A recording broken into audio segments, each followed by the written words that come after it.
자, 등비급수 문제 중에 그 좌표를 활용한 문제들 중에 이렇게 길이값도 변하고요. 그리고 그 길이에 따른 그 상수가 곱해지는 이 상수값이 달라지는 이런 이제 활용 문제들을 한번 다뤄보도록 하겠습니다. 이 상수값과 길이값을 구분지어서 따로 생각을 하시는 게 좋고요. 여기에서 계산을 먼저 해버리시고 공비를 찾는다 그러면 조금 헷갈릴 수 있습니다.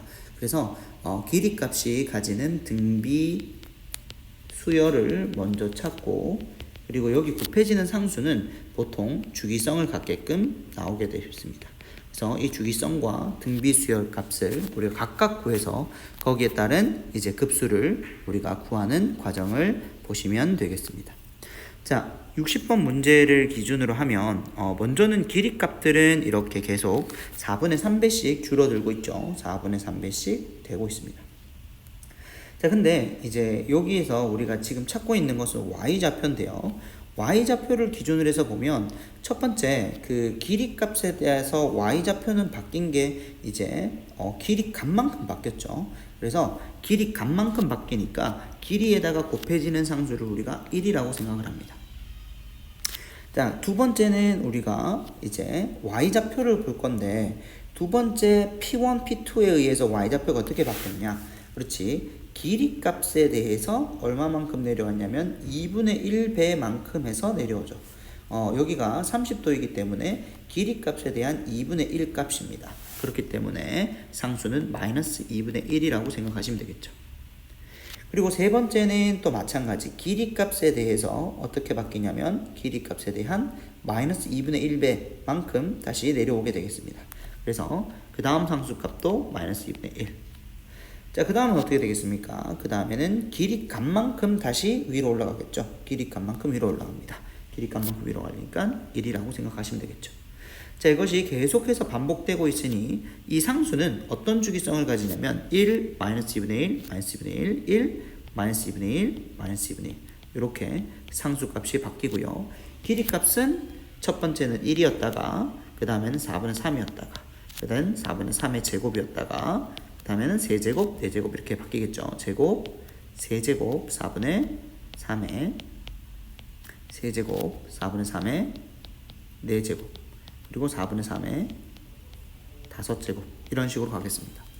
자, 그랬을 때 우리는 아까 전에 말씀드렸듯이 주기성을 가지기 때문에 여기 1, 1, 그 다음에 나올 1까지 해서 우리는 요 이제 일정한 간격으로 건너뛰는 이 수열도 등비 수열이 됨을 이용할 겁니다.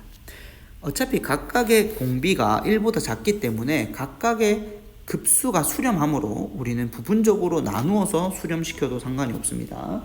자, 그러면 두 번째 있는 것도 따로 우리가 어떻게 하시겠습니까? 따로 더하시고요. 세 번째 것도 마저 따로 더하시겠습니다.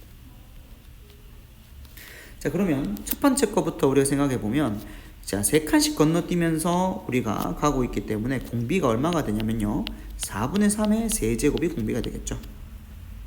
마찬가지 두 번째에서 다시 네 번째, 다섯 번째로 가는 것도 마찬가지 공비가 4분의 3의 세제곱입니다. 마찬가지 세 번째에서 여섯 번째로 가는 것도 4분의 3의 세제곱이 공비가 되겠죠.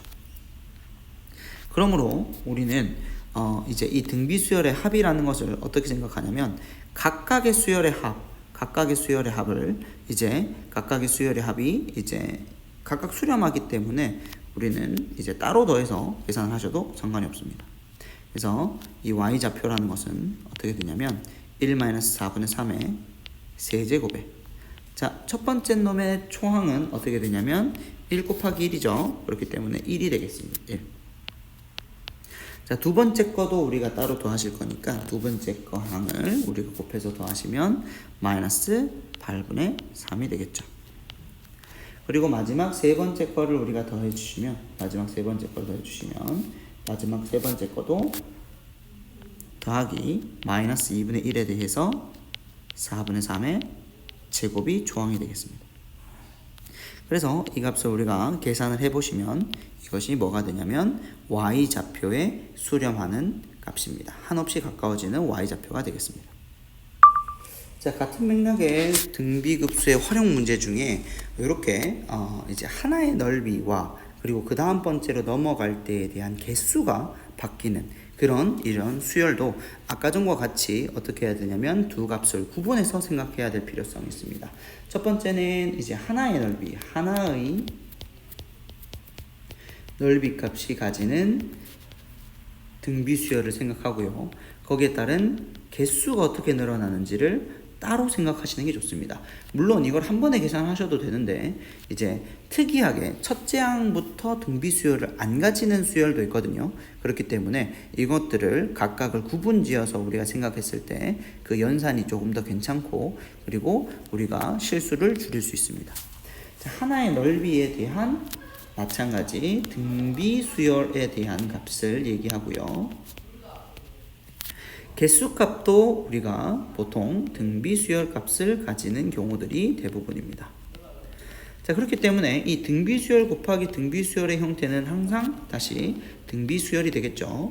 등비 수열이 되고 이 등비 수열은 그렇죠. 다시 하나의 넓이 값이 줄어드는 정도와 그리고 개수가 늘어나는 정도가 곱해진 값이 공비가 되겠습니다.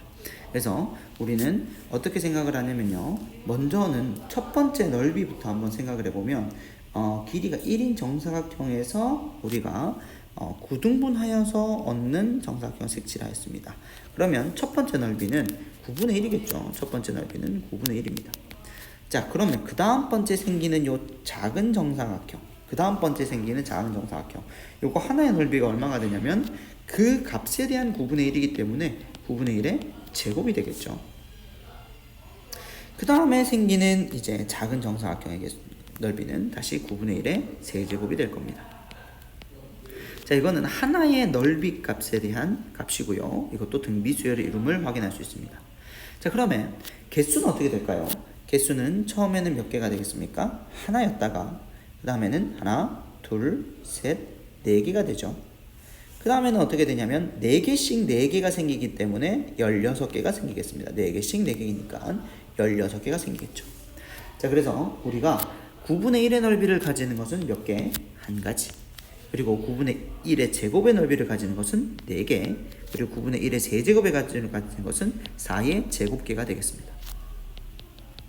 자, 그렇기 때문에 우리는 여기서 확인할 수 있는 것이 하나의 넓이도 등비 수열을 이루고요. 그리고 그 개수들도 마찬가지 등비 수열을 이루고 그것들을 각각 곱했는 값이 이제 넓이 값임을 알 수 있습니다. 자, 그렇기 때문에 우리는 공비가 어떻게 되냐면요. 자, 여기에서 넓이는 9분의 1배가 되고 그리고 개수는 4배가 되고 있기 때문에 공비는 이제 곱해져 있는 9분의 4 값이 우리는 공비가 됨을 알 수 있고 마찬가지 이건 첫 번째 항부터 등비 수열을 이므로 첫 번째 항인 9분의 1이 첫 번째 넓이가 초항이 되겠습니다. 9분의 1. 이것이 우리가 원하고자 하는 정사각형의 넓이의 합이 되겠습니다.